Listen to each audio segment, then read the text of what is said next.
장 점막이 자극을 받기 쉬운 상태입니다. 소화되지 않은 음식물과 염증 반응이 장내 신경계를 자극해서 배와 등에 비정상적인 감각인 배안증을 유발할 수 있습니다.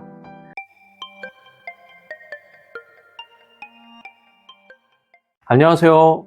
오늘은 우리가 평소에 잘 모르고 지나칠 수 있는 건강신호, 바로 배안증에 대해서 알아보려고 합니다. 등에 뜨겁거나 차가운 느낌을 받으신 적 있으신가요? 단순히 피로의 신호로 생각하셨다면 놓치고 있는 것이 있을 수 있습니다. 배안증은 체내 신부체온, 소화효소, 그리고 ATP의 변화와도 깊은 관련이 있으며 이는 묽은 변이나 설사와 같은 증상과 연결될 수 있습니다. 오늘은 통합의학적 관점으로 배안증의 비밀을 풀어드릴게요. 끝까지 함께 하시면 건강관리에 중요한 팁도 얻으실 수 있으니 절대 놓치지 마세요. 먼저 변이 묽거나 설사를 자주 하는 사람들의 공통점을 살펴볼게요. 이분들은 주로 다음과 같은 특징을 가지고 있습니다. 첫 번째로 소화기관의 흡수 능력이 저하되어 있어요. 장이 영양분과 수분을 제대로 흡수하지 못하기 때문에 변이 묽어지거나 설사를 하게 됩니다. 그리고 소화효소가 부족해요. 소화효소가 부족하면 음식물이 제대로 분해되지 못하고 이는 장에서 자극을 일으켜서 설사를 유발할 수 있습니다. 그리고 ATP의 생성이 저하되어 있어요. ATP는 세포의 에너지원입니다. 소화효소 생산과 장의 흡수 기능 모두 ATP에 의존하기 때문에 ATP가 부족하면 소화 과정이 비효율적으로 이루어질 수 있습니다. 즉, 이런 경향성 때문에 이러한 특징들이 단순히 설사로 끝나는 것이 아니라 소화기관의 전체적인 문제로 이어질 수 있음을 기억하세요. 다음으로 신부체온이 낮은 사람들에게서 소화기관이 어떻게 영향을 받는지 살펴볼까요? 신부체온이 낮으면 우리 몸은 여러 가지 문제를 겪게 됩니다. 첫 번째로 소화효소의 활성이 감소돼요. 소화효소는 체온이 적정 수준에서 가장 활발히 작용합니다. 주요 소화효소들의 최적 활성 온도를 살펴보면 아밀라아제는 37도씨에서 가장 활발히 작용하며 탄수화물을 효율적으로 분해합니다. 프로테아제는 단백질 분해에 관여하며 36도에서 38도씨에서 활성화가 최적화됩니다. 리파아제는 지방 분해를 담당하고 37도 전후에서 최고 활성을 보여요. 체온이 이보다 낮아지면 효소의 활성도가 급격히 떨어지며 소화 과정에 문제가 생길 수 있습니다. 그리고 ATP의 생성이 감소돼요.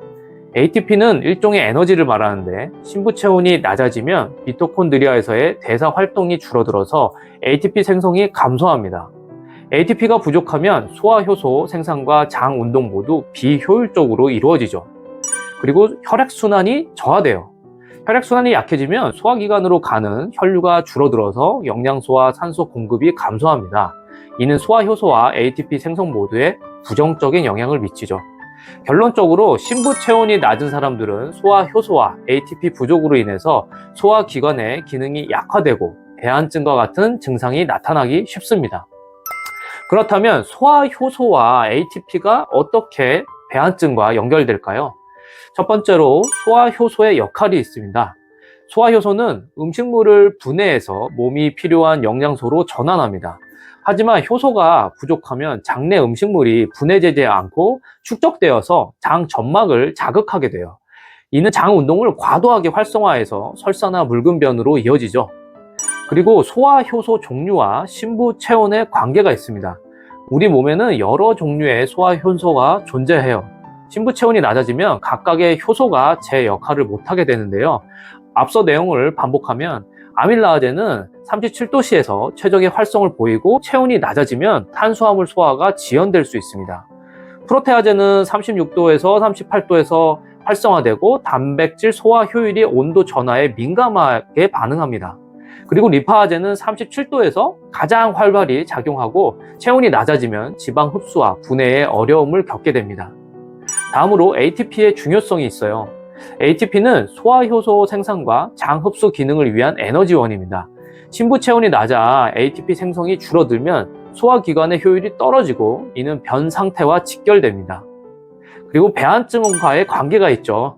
소화기관이 제대로 작동하지 않으면 장과 연결된 신경 시스템이 자극받아서 등의 뜨거움이나 차가움을 느끼는 배안증으로 이어질 수 있습니다. 이는 자율신경계와 내장 체성 반응의 결과이죠. 그럼 과민성 대장증후군 IBS는 배양증과 어떤 관련이 있을까요? IBS와 자율신경계 불균형이 있어요. IBS 환자는 자율신경계가 과민해져서 스트레스와 같은 자극에 민감하게 반응합니다. 이는 장 운동성을 비정상적으로 빠르게 만들거나 느리게 만들어서 배한증을 유발할 수 있습니다. 다음으로 소화효소와 ATP의 부족이에요. IBS 환자는 신부 체온이 낮아질 가능성이 높고 이로 인해서 소화효소 활성과 ATP 생성이 감소합니다. 결과적으로 소화기관의 기능이 약화되고 배한증으로 이어질 수 있습니다. 그리고 장내 염증과 민감성이 증가해요. IBS는 장 점막이 자극을 받기 쉬운 상태입니다. 소화되지 않은 음식물과 염증 반응이 장내 신경계를 자극해서 배와 등에 비정상적인 감각인 배한증을 유발할 수 있습니다. 그리고 심리적인 요인이 있어요. 스트레스와 불안은 IBS를 악화시키는 주요 요인입니다. 스트레스는 자율신경계를 더욱 불안정하게 만들어서 배한증을 촉진하죠. 그럼 한의학에서는 배한증을 어떻게 볼까요? 첫 번째로 양기 부족과 미토콘드리아 대사 저하로 볼 수 있어요. 한의학에서 양기는 체온 유지와 에너지 생성의 핵심으로 간주됩니다. 양기가 부족하면 ATP 생성이 줄어들고 소화 효율이 떨어지는데 이는 미토콘드리아의 대사 저하와 정확히 연결됩니다. 다음으로 비위 허약과 장내 미생물 불균형이 있어요.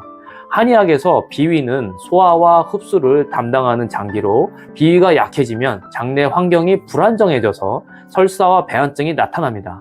양방의학적으로 장내 미생물 불균형과 염증 반응이 이와 밀접하게 관련이 됩니다. 그리고 한해 축적과 혈액순환 문제가 있어요.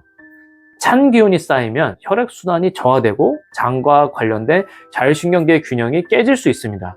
이것은 혈액 공급 부족과 장 점막의 산소 및 영양소 결핍으로 이를 설명할 수 있습니다.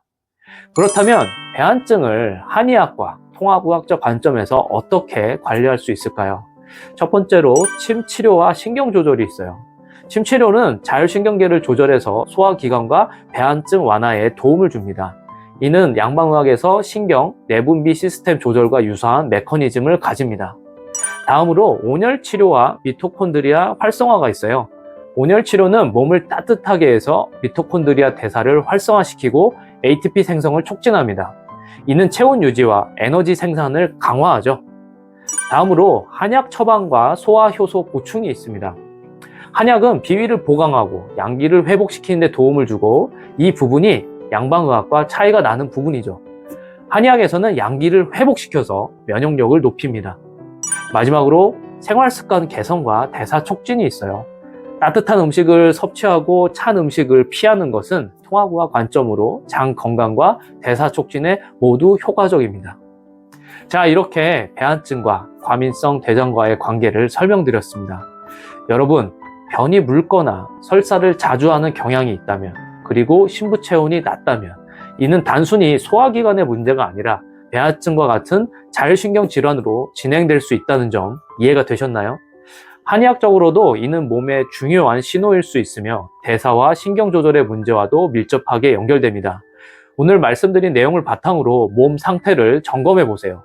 작은 신호를 무시하면 큰 문제가 될 수 있습니다. 이 영상이 유익했다면 좋아요와 구독, 알림 설정까지 부탁드립니다. 감사합니다.